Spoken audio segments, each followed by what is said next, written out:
सभी विद्यार्थियों को गुड मॉर्निंग।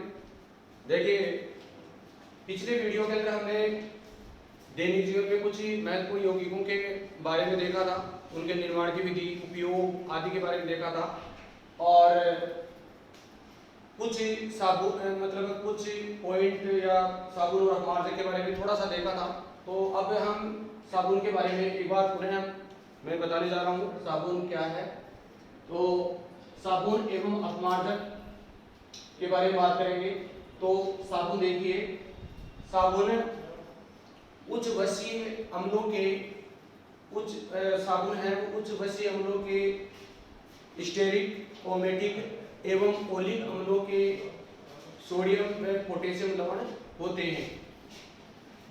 यानी साबुन का निर्माण किस प्रकार से किया जाता है? साबुन का निर्माण करने के लिए उच्च वसीय अम्लों की जब क्रिया हम सोडियम हाइड्रोक्साइड या पोटेशियम हाइड्रोक्साइड के साथ की जाती है तो साबुन का निर्माण होता है। तथा सह उत्पाद के रूप में हमने ग्लिसरॉल का निर्माण किया था।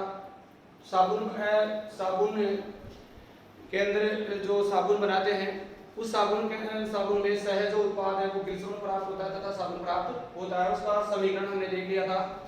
देखिए, उस समीकरण को वापस एक बार देखते हैं उच्च वसीय अम्लों के बारे में। देखिए, उच्च वसीय अम्ल है जैसे CH2 COOR, इसी प्रकार से CH2 ये CHCOOR, इसी प्रकार से CH2 COOR। हमने ये एक उच्च वसीय अम्ल है, उच्च वसीय अम्ल है। और जब इनकी साथ क्रिया है वो सोडियम हाइड्रोक्साइड यानी NaOH के साथ क्रिया करवाते हैं तो साबुन का निर्माण होता है। तो देखिए, यहाँ पर बैलेंसी के लिए 3 लेते हैं तो देखिए CH2OH और CH2OH ये ग्लिसरॉल है। इसके साथ ही जो ये है साबुन है RCOONA, ये साबुन है। ये देखिए, इसके अंदर हमने पिछले वीडियो के अंदर साबुन बनाने की जो विधि है वो देख ली थी, फिर भी हम दोबारा से बता रहे हैं। तो आप एक बार दोबारा समझ लें कि CH2COOR CH2COOR मतलब ये एक उच्च वसीय अम्ल है और उच्च वसीय अम्लों की क्रिया जब सोडियम हाइड्रोक्साइड के साथ क्रिया करवाते हैं तो ग्लिसरॉल प्राप्त होता है, यानी और एक साबुन प्राप्त होती है साबुन, और ये ग्लिसरॉल प्राप्त होता है। तो सह उत्पाद के रूप में ग्लिसरॉल प्राप्त होता है। इसके बाद में अगर मान लो हम पोटेशियम हाइड्रोक्साइड के साथ क्रिया करवाते हैं तो ये देखिए, इस NaOH के स्थान पर अगर हम यदि हम पोटेशियम हाइड्रोक्साइड के साथ क्रिया करवाते हैं जिस प्रकार जैसे CH2COOR CHCOOR और CH2COOR, और यहाँ NaOH के स्थान पर हम KOH ले लेते हैं KOH, और इसके भी 3 लेते हैं। इस प्रकार से ये साबुन का निर्माण होता है वही ग्लिसरॉल, जैसे CH2COOH और CH2CHOH और CH2OH यानी ग्लिसरॉल प्राप्त होता है। और 3RCOONA के स्थान पर यहाँ देखिए पोटेशियम हाइड्रोक्साइड लिया है तो यहाँ पर K, ये प्लस और ये माइनस, इस प्रकार से ये साबुन तैयार हो गई। तो ये आपको समझ में आ गया होगा। अब देखिए, हम ये समीकरण बहुत ही इंपॉर्टेंट है, इसको आप बार बार लिखें, अभ्यास करें और साबुन बनाने की जो प्रक्रिया है वो ठीक प्रकार से याद रखें। अब साबुन देखिए, हमने एक साबुन तो RCOONA प्राप्त की और दूसरी साबुन है RCOOK यानी प्राप्ति।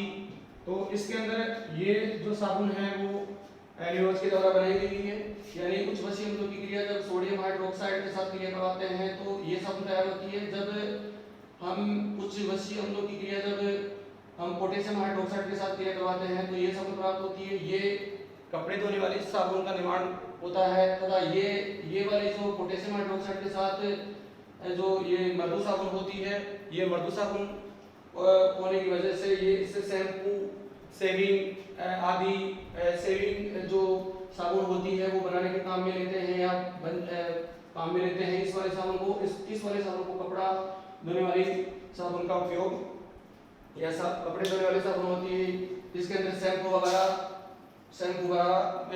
वगैरह और इसके बाद साथ ही हम देखते हैं जो मृदु होती है, जो अपने त्वचा के ऊपर ज्यादा दाग न हो, इस वजह से ये RCOOK ये वाली जो साबुन है वो नहाने के लिए उपयुक्त होती है, बढ़िया होती है। इसके बाद में ये कपड़े धोने के लिए उपयुक्त मानी जाती है। इसके बाद में हम बात करते हैं, देखिए इसके अंदर साबुन है RCOONA ये साबुन है। और इसी प्रकार से अगर हम ये साबुन है, साबुन के दो ध्रुव होते हैं। ये वाला जो सिरा है वो अध्रुवीय सिरा कहलाता है, अध्रुवीय सिरा कहलाता है। इसको जल विरागी भी बोलते हैं, जल विरागी या जल विरोधी बोलते हैं।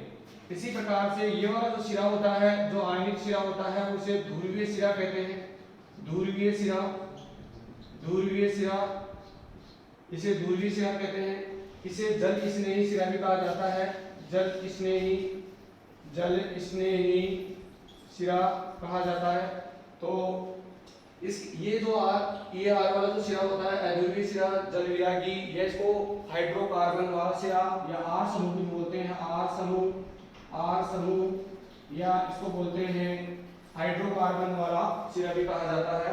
तो इसी प्रकार से इसके अंदर भी देखिए RCOOK ये अध्रुवीय सिरा और ये जल विरागी है, जल में घुलने वाला नहीं होता है।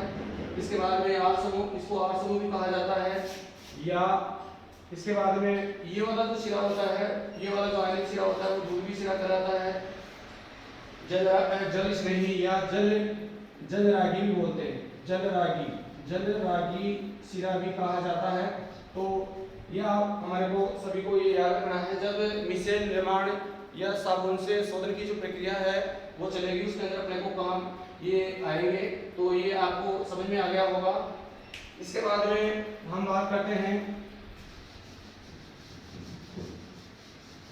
इसके बाद में हम देखते हैं, देखिए साबुन है वो मृदु जल के साथ अच्छे परिणाम देती है। साबुन है वो मृदु जल या जो मीठा जल होता है, मृदु जल के साथ अच्छे परिणाम देती है। मृदु जल के साथ कपड़े की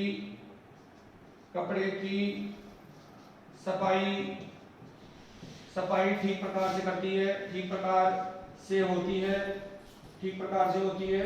तो आपको पता चल गया मृदु जल के साथ कपड़े की जो सफाई वो ठीक प्रकार से करती है, कौन करती है? साबुन। तो इसके बारे में आपको समझ में आ गया होगा। मृदु जल और ये कठोर जल के साथ अच्छे परिणाम नहीं देती है। कठोर जल के साथ अच्छे परिणाम नहीं देने का कारण ये है कि जैसे RCOOK है या साबुन है, देखिए जो समुद्रों का जो जल होता है वो खारा होता है, उसके अंदर जो मैग्नीशियम क्लोराइड है, इसी प्रकार से कैल्शियम क्लोराइड है, और भी कई मैग्नीशियम और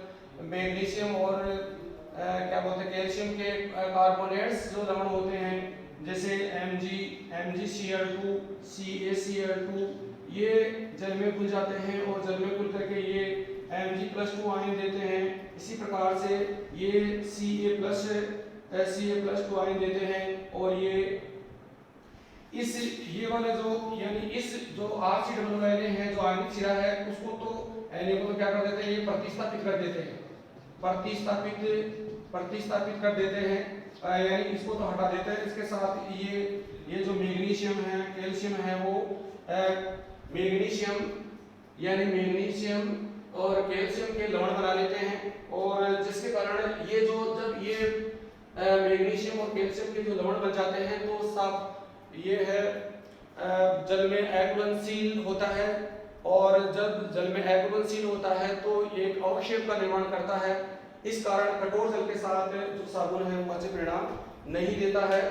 इसके बाद में हम बात करते हैं, इसी प्रकार से हम अपमार्जकों के बारे में भी देख सकते हैं। इस यानी कठोर जल में जो साबुन है वो अच्छे परिणाम नहीं देती है। अब हम देखते हैं उस कठोर जल के अंदर भी कपड़ों की जो सफाई है वो ठीक प्रकार से जो अपमार्जक है वो करते हैं। तो अब हम देखते हैं अपमार्जक। तो अपमार्जक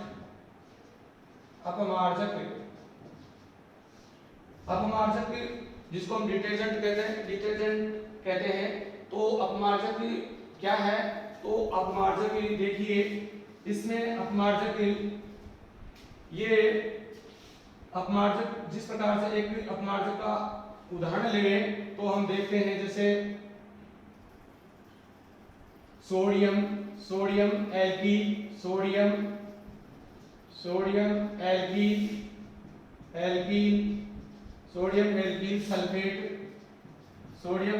सल्फेट, और जिसका सूत्र ROSO2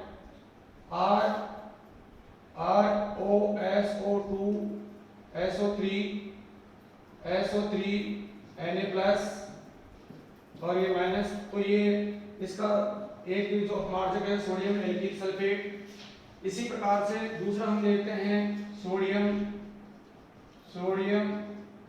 एल्कील बेंजीन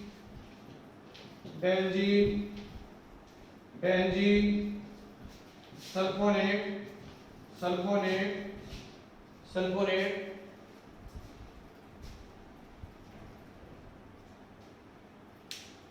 देखिए इसमें सोडियम एल्कील सल्फेट का देखिए अपमार्जक के सोडियम एल्कील सल्फेट ROSO3 Na, ये सोडियम एल्कील सल्फेट है। इसी प्रकार से दूसरा जो अपमार्जक है सोडियम एल्कील बेंजीन सल्फोनेट, तो इसका सूत्र RC6H5SO3Na+ होता है। तो इसके बारे में आपको पता चल गया होगा। तो देखिए परीक्षा में पूछा जाता है कि दो अपमार्जकों के नाम लिखिए, तो दो अपमार्जकों के नाम आ सकता है, जैसे सोडियम एल्कील सल्फेट तो ROSO3 Na और सोडियम एल्कील बेंजीन सल्फोनेट। तो इसमें भी दो सिरे होते हैं। इसके अंदर देखिए, इसके अंदर ये ध्रुवीय सिरा होता है और ये ध्रुवीय सिरा होता है। उसी प्रकार यानी ये जो अपमार्जक है वो मृदु जल में और कठोर जल में दोनों जल के माध्यम से हम कपड़े धो सकते हैं, या जल के द्वारा हम यानी कठोर जल के साथ भी, और यानी मृदु जल प्लस कठोर जल दोनों जलों के साथ में हम अपमार्जक से सफाई की प्रक्रिया हम कर सकते हैं। देखिए कठोर जल में, मृदु जल में तो साबुन अच्छे परिणाम देता है, लेकिन कठोर जल के अंदर अच्छे परिणाम नहीं देता। लेकिन अपमार्जक है वो मृदु जल में तथा कठोर जल में दोनों में अच्छे परिणाम, यानी उनकी जो कपड़ों की जो सफाई है वो ठीक प्रकार से होती है। इसके बाद में देखते हैं कठोर जल के अंदर। इसके अंदर देखिए समुद्रों के अंदर मैंने अभी बताया था Ca+2 और Mg+2 जो आयन होते हैं, ये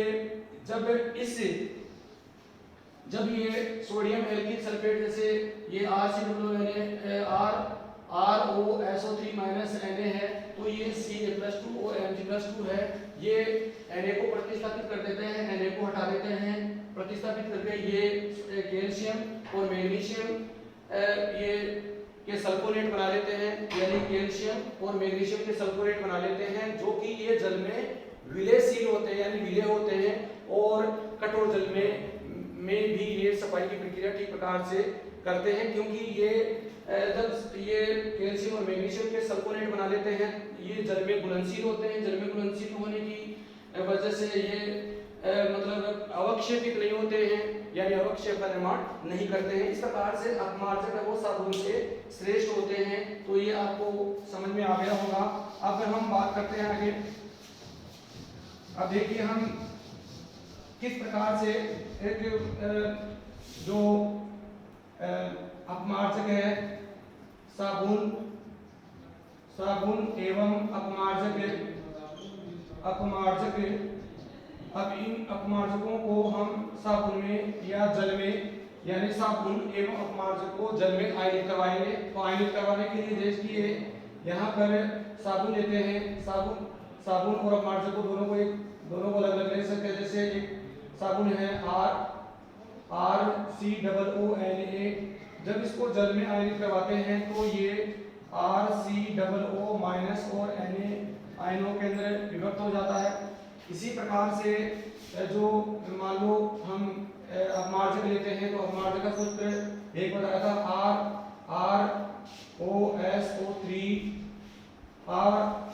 ROSO3 और इसी प्रकार से हम लेते हैं प्लस और Na, तो ये लेते हैं। तो ये इसको हम जब जल में बोलते हैं तो देखिए ये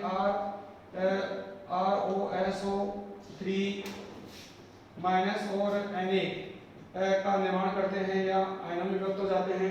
तो इसका एक उदाहरण लेते हैं, जैसे हम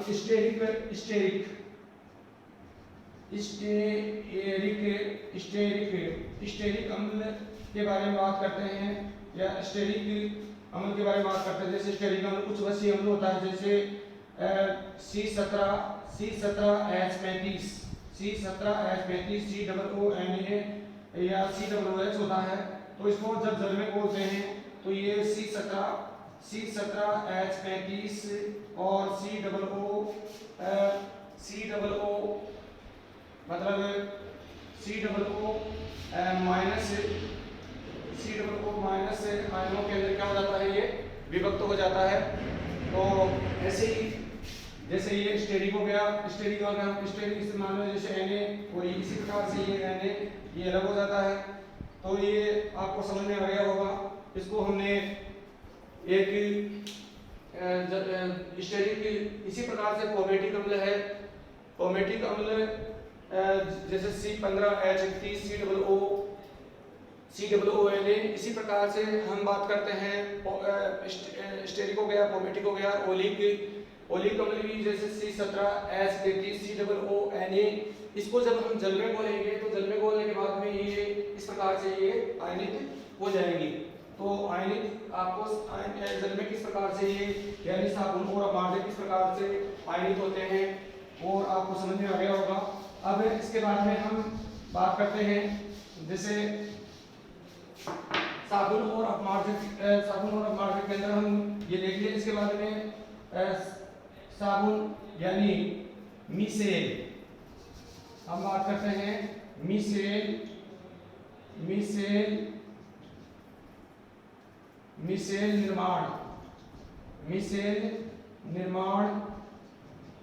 निर्माण एवं शोधन की प्रक्रिया देखते हैं। तो मिसेल का निर्माण किस प्रकार से होता है उसके बारे में हम बात करेंगे। तो देखिए हमने अभी आपको मैंने समझाया था कि जैसे साबुन है RCOONA है और इसको हमने जल में घोल करके ये इस प्रकार से हमने आयनों में विभक्त किया था, ये भी आपको पता चल गया। इसके अंदर दो सिरे होते हैं, जैसे ये हाइड्रोकार्बन या R समूह जो पहले भी आपको बताया था। इसी प्रकार से इसको जल विरोधी शिरा भी कहा जाता है। इसी प्रकार से हम बात करते हैं ये जो ये सिरा होता है ये जलरागी होता है या जल स्नेही भी कहा जाता है, जल स्नेही, और इसे जलरागी भी कहते हैं, जलरागी या इसको बोलते हैं आयनिक सिरा भी बोलते हैं, आयनिक सिरा। तो ये दो सिरे होते हैं। ये वाला जो सिरा होता है वो इसको अध्रुवीय सिरा भी कहा जाता है, अध्रुवीय सिरा भी कहा जाता है। इसी प्रकार से इसको हम ध्रुवीय सिरा भी कहते हैं, ध्रुवीय सिरा। तो इन सिरों के जो नाम है वो आपको याद रखना है कि इसको आर समूह जल विरोधी ध्रुवीय सिरा के नाम से जाना जाता है, तथा जो आयनिक सिरा वाला होता है उसको जल स्नेही, जलरागी, आयनिक सिरा और ध्रुवीय सिरा। ये तेल बूंद को आकर्षित करने वाला जो सिरा होता है, यानी आर जो समूह होता है या फिर जल विरोधी या ध्रुवीय सिरा होता है, वो ये इसको चिकनाहट, जो कपड़े पर लगी जो चिकनाहट है उसकी तरफ होता है, यानी और ये चिकनाहट को आकर्षित करता है, तथा ये जो आयनिक सिरा होता है वो जल को आकर्षित करने वाला होता है, कपड़े को जल में घोलने वाला सिरा होता है। इस प्रकार से इसकी जो चित्र है वो किस प्रकार से बनेंगे, जैसे ये तेल बूंद है, तेल बूंद है, ये तेल बूंद है, और तेल बूंद को, तेल की जो बूंद है, तेल बूंद, इस तेल बूंद, जैसे ये तेल बूंद है, तेल बूंद, तेल बूंद, और ये तेल बूंद इस प्रकार से इस जो आर वाला जो सिरा है, जो आर वाला जो सिरा होता है वो इसको इस प्रकार भी लिख सकते हैं हम, इसी प्रकार से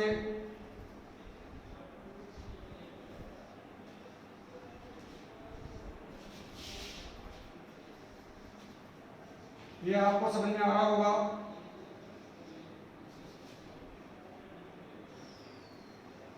ये वाला जो सिरा होता है, ये वाला जो सिरा होता है वो आयनिक सिरा होता है, और ये वाला जो सिरा होता है वो आर समूह होता है, यानी जो आर सिरा है, ये वाला जो आर सिरा होता है वो तेल बूंद की तरफ होता है, तथा जो ये जो आयनिक जो सिरा होता है वो इस तेल बूंद के बाहर की तरफ होता है।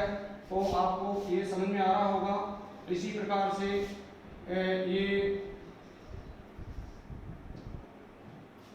एक मतलब चित्र है मिसेल निर्माण, मिसेल निर्माण। तो इसके अंदर आपको देखिए, इसको हमने एक मिसेल निर्माण की जो मिसेल निर्माण है वो इस प्रकार से कर लिया। तो इसको जो अपने जो अपमार्जक होते हैं या साबुन होते हैं, जो उच्च वसीय अम्लों की स्टेरिक क्रोमेटिक एंड ओलिक अम्लों के साथ साथ जो sodium alkyl sulphonate, sodium alkyl sulphate तथा सोडियम एल्किल बेंजीन सल्फोनेट जो होते हैं, उनको हमने आयनिक प्रभाकर के प्रकार में देखिए। तो जो उच्च वसीय या हम कह सकते हैं जो अपमार्जक होते हैं, उन अपमार्जकों जिसके अंदर हमने लिया था C17 H35 COO लिया था और उसको आयनिक करवाया था। आयनिक करवाने के बाद में हमने ये देखा था कि ये वाला जो सिरा है, ये वाला जो सिरा है उसको आर समूह कहा जाता है। आर बराबर हो गया यहाँ पर C17 H35, और इसी प्रकार से और भी हम देख सकते हैं। ये वाला जो सिरा होता है उसको आयनिक सिरा या आयनिक सिरा बोला जाता है, या ये जो वाला सिरा होता है वो तेल बूंद की तरफ होता है, और ये वाला जो सिरा यानी आयनिक सिरा होता है, ये जल को आकर्षित करने वाला सिरा होता है। तो इस प्रकार से हम इसको इस प्रकार भी लिखा जा सकता है। इस प्रकार से देखिए,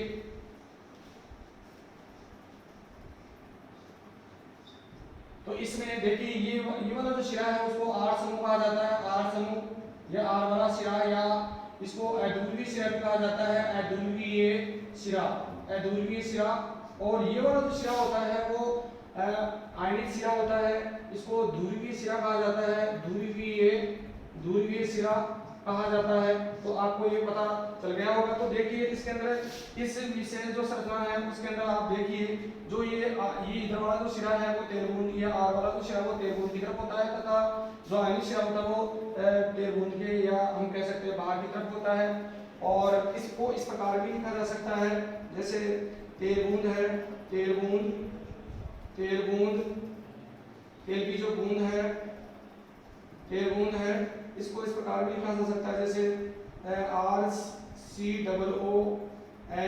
इस प्रकार से देखिए, आर वाला जो सिरा होता है वो तेल बूंद की तरफ होता है, और जो क्या बोलते हैं आयनिक सिरा होता है, आयनिक जो सिरा होता है वो बाहर की तरफ होता है, ये तेल बूंद को आकर्षित करता है। ये वाला जो सिरा होता है वो जल को जल को जलिश नहीं होता है, जल को उगलने वाला होता है। देखिए हम साबुन और अपमार्जक के अंदर अंतर देखें तो साबुन और अपमार्जक में अंतर बहुत ही इंपॉर्टेंट है। ये प्रश्न परीक्षा के अंदर बार बार पूछा जाता है और कहीं से भी इस केंद्र से प्रश्न पूछे जा सकते हैं। देखिए अपमार्जक के अंदर जो अपमार्जकों की गुणवत्ता, देखिए थोड़ा सा इसमें अपमार्जकों की गुणवत्ता और मतलब चमक बढ़ाने के लिए इनके अंदर कुछ पदार्थ मिलाए जाते हैं जिनके अंदर जिसमें कार्बनिक फास्फेट भी मिलाते हैं, इसी प्रकार से सोडियम परऑक्सीबोरेट मिलाते हैं। तो ये जिसके कारण कपड़ों की जब धुलाई होती है तब कपड़े सूख जाने के बाद में उसके अंदर बहुत ही अच्छी चमक होती है या अच्छे लगते हैं। तो अब साबुन और अपमार्जक के अंदर हम बात करते हैं तो साबुन और अपमार्जक के अंदर अंतर देखिए तो अंतर है, ये जो साबुन और अपमार्जक होते हैं यानी साबुन होते हैं ये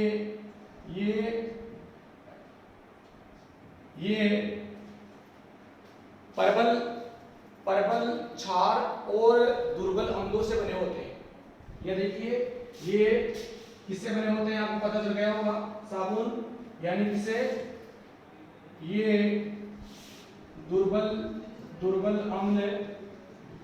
अम्ल एवं परबल क्षारों से बने लवण होते हैं।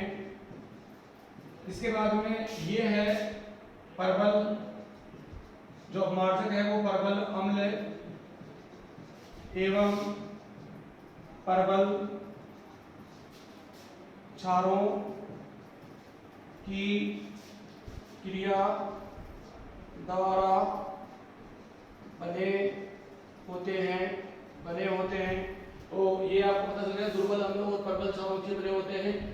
और ये जो अपमार्जक होते हैं वो परबल अम्ल एवं परबल क्षारों की क्रिया द्वारा बने होते हैं। अगर इसके बारे में बात करें तो इसकी जो प्रकृति होती है वो हम बात करते हैं क्षारीय होती है। इनकी प्रकृति क्षारीय होती है, जबकि इनकी जो प्रकृति होती है वो उदासीन होती है। इनकी प्रकृति उदासीन होती है। इसी प्रकार से ये मृदु यानी कठोर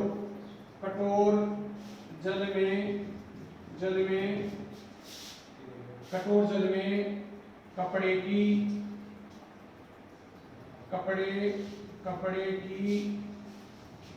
सफाई प्रक्रिया ठीक प्रकार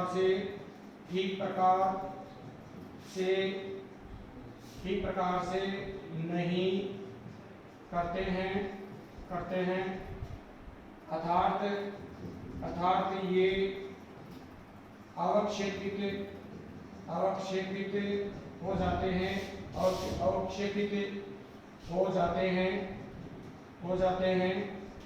और कपड़े की ठीक प्रकार से सफाई नहीं होती है। ये मृदु जल और जो कठोर जल होता है, जल में सफाई की प्रक्रिया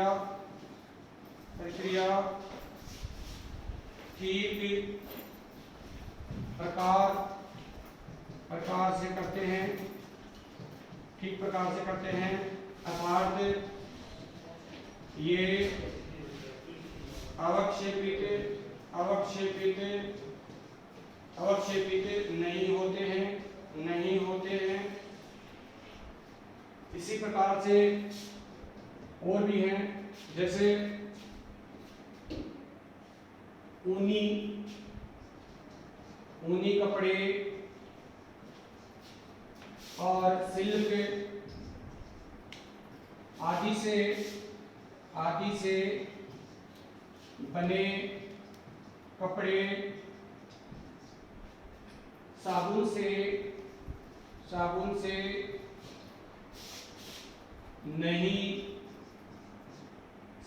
नहीं धोए जा सकते हैं, जबकि इनसे सभी कपड़े होते हैं, सभी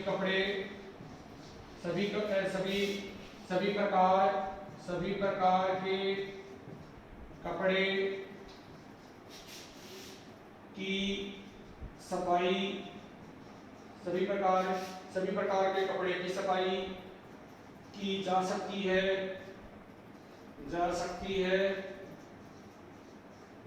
है। तो आपको ये समझ में आ गया होगा। और भी हैं जिसके अंदर जैसे साबुन है, वो